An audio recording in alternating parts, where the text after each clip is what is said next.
Assalamualaikum warahmatullahi wabarakatuh.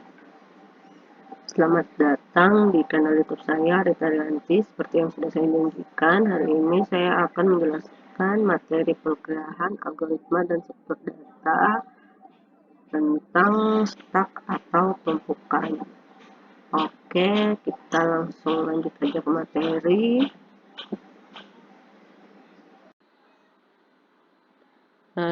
Sebenarnya materi ini sudah saya sempat sampaikan di kelas ya, tapi di sini saya akan mengulang lagi dan menjelaskan lebih spesifik lagi apa sih stak itu. Stak atau dalam bahasa Indonesia disebut dengan tumpukan.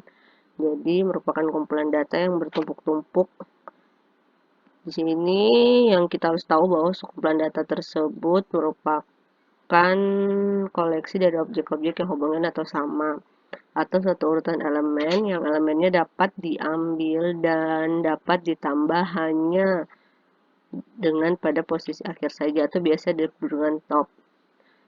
Nah, contohnya kalau kita menumpuk suatu piring ya, menumpuk satu piring, dimana kalau kita ingin mengambil piring, berarti kita harus mengambilnya mulai dari atas. Walaupun kita ingin menginginkan piring yang paling tengah atau paling bawah, maka yang pertama kita harus angkat adalah yang paling atas terlebih dahulu untuk mengakses piring yang lebih yang tengah sama yang paling bawah. Dengan demikian, stak itu di sini kita dapat melakukan penyisipan data, penghapusan data, tetapi hanya melalui satu pintu atau ujung saja. Kalau kalian juga lihat seperti gambar samping ini bola tenis, di mana bola tenis ini kita lihat dia hanya punya satu penutup. Kita tidak mungkin buka dari bawah, tapi kita hanya penutup. Tetapi di sini perlu diketahui bahwa dia hanya punya satu lubang, sehingga untuk memasukkan dan mengeluarkan bola tenis ini hanya ada satu pintu atau ujungnya saja yang bisa diakses seperti itu. Nah, ini ilustrasinya dari misalnya kita punya keadaan awal nih, cuma satu bola tadi. Pasti kalau kita masukin bola tenis, kita akan masukin bola, nanti dia akan jadi bola pertama itu paling bawah, terus nanti ada bola kedua, terus bola ketiga. Nah, bola yang terakhir ini menjadi bola paling top atau paling atas. Nah, dalam stak ini yang disebut dengan top of stack atau bagian atas dari stak yang merupakan data terakhir seperti itu. Sedangkan data yang pertamanya akan menjadi tumpukan paling bawah. Terus selanjutnya di sini next, sebenarnya sehingga kita tahu bahwa data yang paling pertama masuk akan menjadi data yang paling bawah atau terakhir, sedangkan data yang terakhir atau paling atas top of the stack-nya akan menjadi data yang pertama, sehingga kita tahu bahwa stack itu kan merupakan abstract data type ada ADT, sudah saya sempat dulu singgung di kelas. Nanti ya saya bikin lagi ya videonya tentang penjelasan struktur data lebih detail dan menjelaskan tentang ADT itu seperti apa sebenarnya.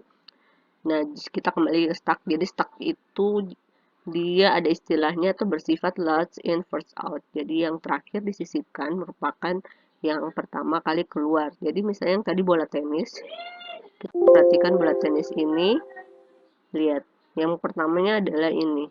Tapi kalau kita mau mengakses ini, kita tidak bisa mengakses, kita harus mengakses bola yang terakhir seperti itu. Nah, di sini saya akan membahas biasanya orang kalau membuat sebuah stack, operasi-operasi apa saja sih yang terjadi yang bisa dibuat pada stack ini. Ada push, ada pop, ada top, ada is empty, ada clear, is full, dan create. Ya, yang pada umumnya biasa digunakan push dan pop ya, top sama is empty.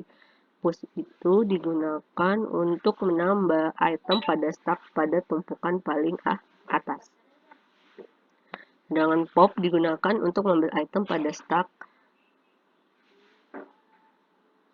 pada tumpukan pada istilahnya untuk mendelete lah istilah itunya. Terus sedangkan kalau push istilahnya untuk menambah ya. Kalau pop itu untuk kita ingin mengambil atau ingin mengakses atau ingin menghapus. Sehingga top itu merupakan bagian atas paling atas dari tumpukan tersebut. Nah, biasanya ada fungsi is empty. Jadi seperti ini untuk fungsi yang digunakan untuk mengecek stack itu sudah kosong atau belum, seperti itu. Ada juga clear untuk mengosongkan stack tersebut, ada full jadi untuk ngecek apakah stack sudah penuh. Nah, biasanya ya stack itu didefinisikan sebuah array ya, misalnya dari sebuah array. Nah, sehingga kalau misalnya kita ingin meng-create-nya, maka biasanya kita pakai fungsi create. Nah, ini sebenarnya fungsi-fungsi yang didefinisikan ya. Jadi, kalian para programmer kalau nanti mau buat programnya tidak mesti harus pakai fungsi-fungsi ini, tapi tujuan pembuatan fungsi ini sama ya, sebenarnya tergantung dari bagaimana kita membuatnya, seperti itu. Nah, ini contohnya, misalnya kita lihat fungsi dari operasi. Operasi itu misalnya fuse. Fuse itu berarti kita push fuse dia, memasukkan, misalnya kita buat dulu stacknya dengan variabel dengan nama S. Maka awalnya stacknya itu akan kosong.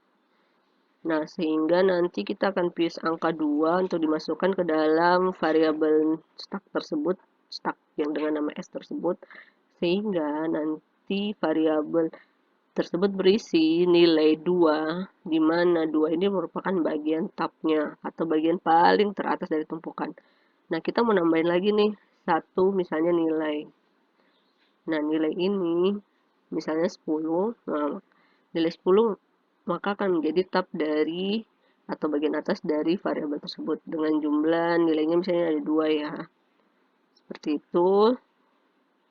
Kalau kita pop ya, pop itu untuk tadi apa? Untuk mengambil ya. Mengambil atau misalnya kita mendelete. Jadi misalnya tadi yang kita sudah punya dua tumpukan nih, angka 10 dan 2. Popnya bagian 10. Nah, misalnya kalau kita ingin menghilangkan popnya, berarti kita harus membuat menggunakan operasi pop tersebut. Nah, sehingga nanti angka tersebutnya akan seperti ini. Jadi topnya akan 2 lagi seperti itu. Nah, kalau kita ingin mengisi lagi, maka kita harus fuse. Kita harus fuse menggunakan fungsi fuse, misalnya 7, 5, terus. Nah, kalau kita ingin pop lagi, sehingga kita harus menggunakan fungsi pop. Jadi fungsi pop itu digunakan untuk menghilangkan atau mengambil dari tumpukan tersebut. Nah, ini karena popnya digunakan sampai tujuannya untuk mengosongkan, sehingga nanti pada endingnya bahwa stack tersebut dengan stack S tersebut berisi kosong atau tidak ada nilainya sama sekali ya. Nanti saya bikin bagaimana programnya. Stack kita buat program sederhana untuk buat implementasi stack ini mungkin nanti di video berikutnya ya. Terus ini penggunaan stack. Nah, ini sebenarnya stack itu kan abstract data type, jadi tidak secara langsung, tapi secara tidak langsung penggunaan stack itu fungsi. Biasanya kalau kita membuat fungsi rekursi, kita membuat rekursi itu function atau function call, biasanya kita menggunakan stacknya ya. Kita harus buat sebuah tumpukan. Nah, itu biasanya kita menggunakan stack. Terus kalau kalian tahu undo ya, kalau undo pada editor, nah stack itu kan ada fuse, ada pop. Nah, itu tuh seperti pemanfaatan kita bagaimana mengundo pada editor tersebut. Nah, stack juga tuh penggunaannya tuh biasanya untuk balancing parenthesis. Kita tahu kan kalau operasi stack itu menggunakan tanda kurung, jadi seperti itu. Jadi istilahnya menyimbangkan apa ini, sebuah simbol, yaitu simbol tanda kurung yang digunakan seperti itu. Nah, stack itu juga ada dinamis dan statis. Nah, dinamis pointer atau link biasanya menggunakan pointer. Sebenarnya kita sudah pernah bahas ya di kelas, tapi nanti saya juga kalau ada waktu saya buat videonya lagi. Nah, biasanya variabel yang tidak fix atau variabel yang nilainya berubah-ubah, itu seperti itu. Terus kalau statis, kita tahu kalau statis ya array. Nah, yang misalnya jumlahnya bisa didefinisikan atau ada batas maksimumnya. Nah, sehingga kita tidak boleh. Nah, tapi di sini kalau misalnya Di situ stucknya statis, biasanya akan memorinya akan overflow ya, seperti itu.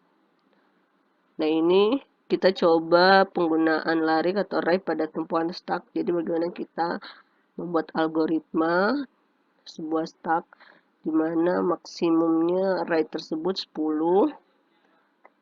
Kenapa di sini dimulai dari 0 ya? Kenapa dimulai dari 0? Karena kalau dalam bahasa C atau C++ biasanya dia bisa array-nya dibaca dari 0 seperti itu. Nah, di sini kita bagian atasnya top minus 1, namanya minus 1 karena kan kalau kita tambahin satu buah nilai, maka dia akan mulai dari 0. Itu maksudnya seperti itu. Nah, terus habis itu fuse, berarti fuse tadi apa? Menambahkan fuse X, di mana nanti kita akan menambahkan angka 2 ya di sini, paling bagian topnya. Terus habis itu pop up, berarti kita menghilangkan satu atau mengambil angka tersebut dari antrian. Seperti itu contohnya ini, awalnya kita pilih 2, nanti dijadinya seperti ini plus 10 dan 7 lagi. Nah, nanti yang paling atasnya dari antrian tersebut adalah 7 ya, sehingga ini warnanya saya kasih beda, warna hijau. Jadi ini dianggap tidak ada. Yang bagian atasnya atau yang full nanti adalah angka 7. Seperti itu. Jadi yang ini maksudnya tidak ada isinya ya, kosong seperti itu.